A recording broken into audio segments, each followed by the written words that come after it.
Assalamu alaikum everyone. This is Akram Khan from Motor Imports. আজকে একটা GT wheel দেখাবো। হচ্ছে Celica GT wheel. This is in OEM stage.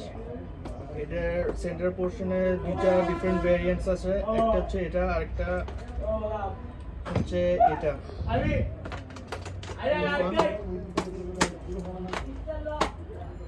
So অনেকে আছে like একটা দিয়ে বোর্ড হয়ে যায়।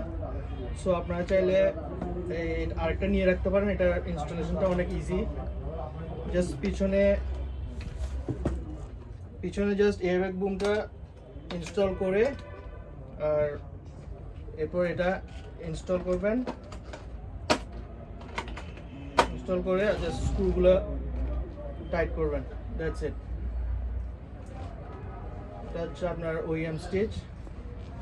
এটাতে আরো একটা ভ্যারিয়েন্ট আছে, ওটার ব্ল্যাকটা আমাদের নাই, এখন অ্যাশটা আছে। অ্যাশটা দেখাই। এগুলো হচ্ছে আপনার ইন্টারচেঞ্জেবল তিনটা ভ্যারিয়েন্ট GT wheel। এটা অ্যাশ আছে, এটা ব্ল্যাক আপাতত নাই, এটা অ্যাশটা আছে। সো এগুলো হচ্ছে আপনার 97 আপ মডেলের জন্য। যাদের ওল্ড মডেলের গাড়ি ওদের পিছনের পার্টটা আগের স্টিয়ারিং এর পিছনের পার্টটা ইউজ করে এটা কাস্টমাইজ করে নিতে হবে। So that's it. আজকে GT wheel এর রিভিউ দিলাম। ইনশাআল্লাহ সামনে অন্য কোনো প্রোডাক্টের রিভিউ নিয়ে আসবো। Thank you. আসসালামু আলাইকুম।